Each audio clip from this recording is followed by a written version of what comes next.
quero saudar os jovens de todo o país que aqui estão. Não é? Esta é a vossa conferência e são vocês que são o centro da atenção. Mas eu cumprimento igualmente Sua Excelência, o Primeiro-Ministro,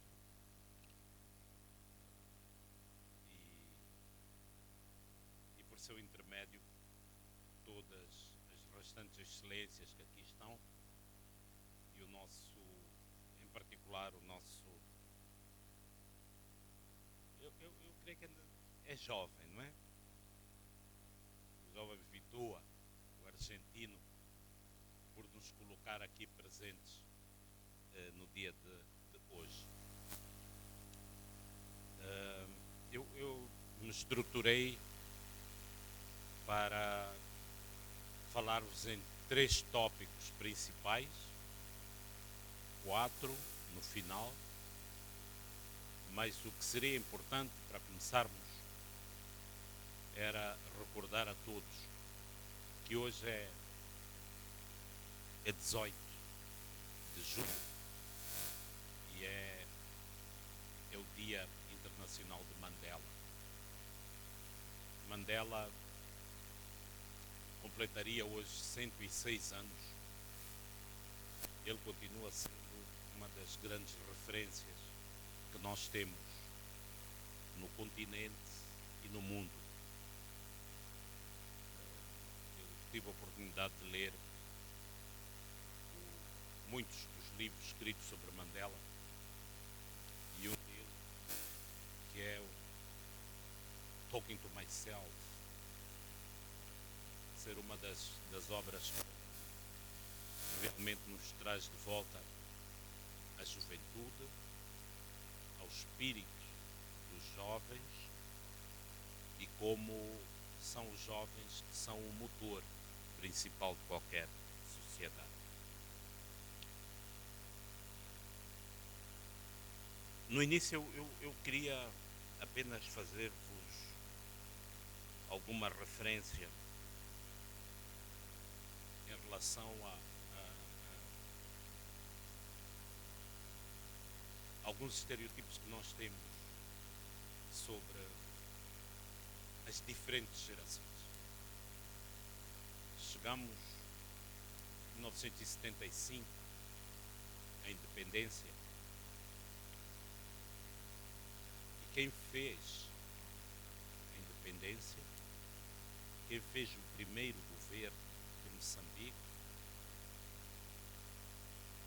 o governo de transição em 74, o primeiro governo em 75, eram absolutamente pessoas jovens, todas elas, da idade do Clemente, da idade da Quitéria e da idade de todos que estão aqui dentro da sala.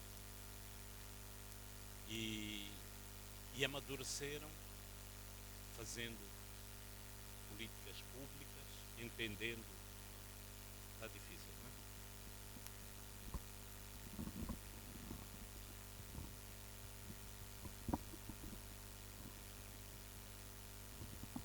Bom, agora já ficou muito alto, parece do novo candidato.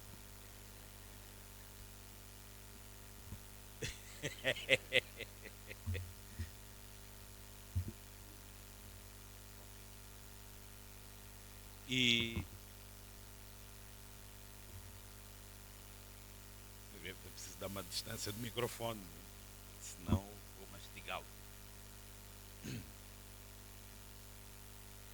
E foi com este governo de jovens que se tentou transferir um pouco daquilo que era a ideologia, todo um processo revolucionário trazido da experiência da luta de libertação, que se tentou construir a nação, se fazer o país. E uma das primeiras respostas que nós tivemos foi exatamente não ter entendido o sentido de unidade nacional e como se devia construir essa unidade nacional. Achávamos, quem fazia na altura, que criar uma aldeia comunal, que criar cooperativa, resolveria os problemas. Mas o país era um desafio muito superior a essa primeira ambição inicial. E nós tivemos, e depois, a Guerra dos 16 anos. Uma guerra violenta, sangrenta, que criou milhares de mortos, deslocados e o país não conseguiu seguir por aquilo que seriam as suas vias normais. Uma guerra completamente fratricida e que destruiu toda a infraestrutura que o nosso país tinha. Mas depois nós fizemos reformas. Eu estou a dizer nós, estou a assumir-me no sentido cidadão, Moçambique. E este país é feito por todos nós. Este país não é feito por um pequeno grupo de pessoas. Nós, quando tivermos este sentido de possessão, somos nós que fazemos. É o nosso país. Então a nossa atitude é diferente. Não interpretem o nós como esse grupo pequeno que tomou a decisão. Não. Nós, moçambicanos. Então nós fizemos essa terceira república a partir ou a segunda república a partir dos anos 90, com a introdução dessas reformas políticas, económicas, incluindo essa transição para um sistema multipartidário. Aquilo que fica conhecido como o período da reconstrução depois da Guerra Civil, com novos desafios e oportunidades. E a Terceira República é que nós temos vivenciado entre esta consolidação dos pressupostos básicos de 90 e a democratização. Então era só para lembrar que nós temos fases distintas na evolução política e social e económica em Moçambique, mas que nunca foram consolidadas. Os processos começam, nunca terminam, entramos em novas épocas e novos processos e tudo isso terá um preço. O preço, nós não conseguimos nos estabilizar como país. O segundo ponto que eu vos queria poder fazer esta abordagem, ou gostaria de fazer nesta abordagem, é que o mundo não está à espera de Moçambique. O mundo avança. Faz o melhor para se posicionar vis-à-vis aos desenvolvimentos que vão acontecer. Se no século XVIII, 1770, nós tivemos a primeira revolução científica industrial, pegando na água e no vapor, aquecendo água e tendo vapor e fazendo isso energia e o motor de desenvolvimento.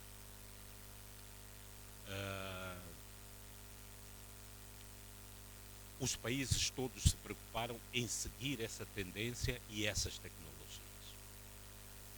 Mas depois houve uma segunda revolução, e essa é a revolução industrial do final do século XIX, caracterizada sobretudo pela introdução de fontes de energia. E o petróleo pode ter sido o grande responsável pelas mudanças estruturais no mundo. Mas depois tivemos uma terceira revolução industrial, meados do século XX, e que ficou conhecida como a Revolução Digital, impulsionada sobretudo pela automação, pela informatização e por todo um conjunto de processos que conectaram o mundo de forma sem precedentes. Mas hoje nós vivemos a quarta revolução científica industrial, os dias de hoje, e que é caracterizada por esta convergência de tecnologias digitais, físicas, biológicas, num mundo sem fronteiras e, e, e de tudo que está acontecendo no mundo que nos ultrapassa grandemente. Quando nós discutimos questão básica, o mundo caminha e não vai ficar à nossa espera. Somos nós que temos que ir atrás do mundo. Então, eu queria agora concentrar-me no último ponto, que seria esta fase, esta quarta revolução, e estabelecer um paralelismo com Moçambique. Que esta revolução, esta era, é considerada como a fase e a geração da desobediência. E tem sido assim um pouco pelo mundo. Desobediência. Eu ouvi aqui o Clemente há pouco tempo dizendo: nós não queremos partir infraestrutura, não queremos destruir nada, queremos colocar os nossos argumentos, queremos colocar as nossas aspirações. E não é isoladamente ele acorda e tem isto imbuído no seu pensamento. É o mundo onde ele está inserido. É toda essa revolução digital onde ele também faz parte. Há um escritor que eu acho que vocês já leram o livro, não precisaria de falar dele, chamado Yuval Harari Noah. É o escritor. O país é um problema, de Israel, mas ele escreve um livro que é as 21 lições para o século XXI. E este livro pode ser resumido numa única palavra, num algarismo. Como nas conexões que nós temos com as máquinas que temos na mão, as máquinas fazem uma interpretação das nossas vontades, dos nossos desejos, dos nossos hábitos. Se vocês passarem 3, 4 vezes no vosso celular por uma palavra que diga Manchester United, esta máquina faz uma interpretação e sabe que o vosso gosto ou uma das vossas vontades principais é saber como está o Manchester. E vai fazer tudo para converger essas informações sobre o Manchester para o vosso aparelho. De tal modo que vocês deixam de ter uma vontade pessoal e passam a ser comandados por uma vontade do próprio algoritmo. E eu chegava aqui a esta questão da desobediência com os vários exemplos que nós temos no mundo para, em primeiro lugar, dizer que todos nós devemos entender que os jovens em todos os países do mundo questionam hoje a autoridade, desafiam o status quo, buscam mudanças sociais, mudanças políticas e mudanças culturais. Os jovens não se desligaram do seu sentido cidadão. Jamais se desligaram dos seus próprios países. Mas é necessário entendermos, e todos nós, que o seu pensamento, as suas opções, elas não podem ficar desconectadas do mundo. Mesmo que estejamos a funcionar a velocidades diferentes. Não teremos como ignorar isso. Então, eu vos daria alguns exemplos. E porque falamos em Mandela hoje, a África do Sul, em 30 anos, fez o primeiro, convenhamos que já tinha dado alguns cartões amarelos, mas agora foi um cartão amarelo muito sério ao partido no poder, dizendo existem práticas com as quais os jovens já não se revêem nessas práticas. Então, ou mudamos, ou teremos um desfecho diferente. Já anteriormente, nós tínhamos tido exemplos da primavera árabe. Recebi o convite, falei, vou lá sobre primavera árabe, que já vai ser, mas é bom que entendam que esta primavera árabe tem campos distintos e a partir desses campos distintos os resultados também são diferentes. Está a controlar? Mas tivemos ainda outros exemplos no mundo que, enfim, alguns levaram a fundamentalismos e a outro tipo de posições. Mas o importante, eu quero muito respeitar o tempo do Primeiro-Ministro. Primeiro-Ministro, eu vinha para ficar com os meus jovens à vontade e já não posso. E o hábito é o Primeiro-Ministro chegar e sair logo. Parece que está muito ocupado, mas podia ficar. E aí ele decidiu ficar. Mas vamos lá.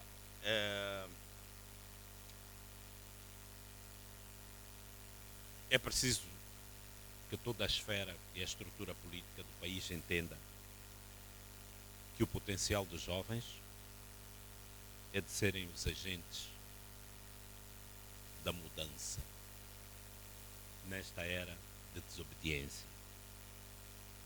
E fazer mudanças significa, por outras palavras, fazermos um esforço para trazermos a paz de volta ao nosso país.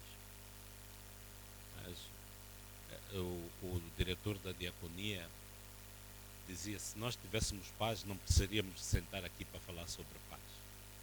E só falamos sobre paz porque não temos. Só discutimos porque não conseguimos encontrar as soluções que estabilizem o nosso país. Mas nós não podemos deixar de ter dúvidas de que, se queremos desenvolvimento, nós precisaremos ter um país pacificado e precisaremos ter um país sem exclusão. E exclusão é um conceito que os jovens precisam debater de forma permanente para entenderem também como é que nós nos situamos e como é que reduzimos o fosso entre aqueles que têm e que não têm, aqueles que podem e aqueles que deixam de poder. O exemplo que eu gostaria de dar, e porque trabalho com jovens, as nossas universidades têm, vamos lá, começar pelo sistema educacional. As nossas escolas têm perto de 10 milhões de adolescentes e jovens. 10 milhões, há cerca de 1,5 milhão, 2 milhões que entram para o sistema a cada ano. Eventualmente, metade deste grupo desaparece no primeiro ano. E aqui nós criamos um primeiro elemento que é perigoso para o país: analfabetismo funcional. Porque ele está registrado e faz parte das estatísticas, mas na prática nunca aprendeu nada. E quem não aprende não pode ter opções. Educar é dar um sentido de oportunidade e um sentido de opção. Eles falavam: mas os jovens do Cabo Delgado aliam-se à guerra. Não têm capacidade e raciocínio para decidir o que eu quero fazer. Alguém decide por ele. Isso é que é muito perigoso. Deixarmos que os outros decidam em nosso nome. O jovem tem que ter a capacidade de decidir por si próprio. Quando perde essa capacidade é porque não estudou, e porque não estudou não tem como definir perdão, aquilo que quer fazer. O mesmo acontece um pouco com as nossas universidades. Nós temos, dentro dos nossos edifícios, um grupinho minoritário. A maior parte está fora. Vocês não podem saber qual é a angústia. Para quem, como eu, também defende ideais, abrir um edital para exames de admissão, ter 70 mil candidatos e admitir 2. É uma angústia. Porque todos que precisam ficaram fora. E aqueles que não precisam, eventualmente, é que estão lá. Então, os problemas que nós temos para ultrapassar, para colocar aquelas palavras paz e desenvolvimento, precisa de uma luta de todos nós. E os jovens não podem ficar excluídos disso. Têm que fazer o seu papel. E o papel, não sei se passa apenas por fazer reunião, passa apenas por fazer manifestação, ou se passa por usar todas as oportunidades que nós temos, pegar nessas tecnologias e fazer a mudança. Então eu queria terminar-vos com, como sempre termino com os estudantes, recordando uma história que eu ouvi quando era criança.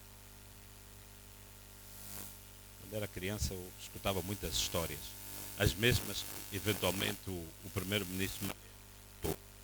E ele deve ter escutado mais do que eu. O primeiro-ministro que viveu em muitas províncias, ficou com muitos aspectos culturais de cada um dos lugares que viveu. Mas a história é mais ou menos a seguinte. A mentira personificada, ela foi para um lago, uma época de calor, e nadou. E desfrutou. Vocês sabem bem, quando está muito quente, o prazer que dá estar dentro d'água. A verdade apareceu, bem vestida, e ficou ali, olhando para a mentira, nadando. E a mentira logo disse: por que é que não te despes e vens nadar? A verdade pensou um pouquinho e disse: deve ser uma boa ideia. Então despiu-se e foi nadar também. Logo depois, a mentira decidiu sair da água, pegou nas suas roupas e pegou nas roupas também da verdade e foi embora. A verdade estava ainda a desfrutar e no fim, quando quis sair, deu conta de que a mentira já não estava lá e nem sequer tinha roupa para vestir. Teve que sair do lago, tapando as suas vergonhas. Eu também não sei porque que nós chamamos de vergonha uma coisa que tem nome, não é? Tapando as suas vergonhas e saiu assim pura para o mundo. E o mundo foi sempre acreditando que a mentira é sempre a mais bem vestida e o melhor que existe e que a verdade anda nua. Obrigado a todos.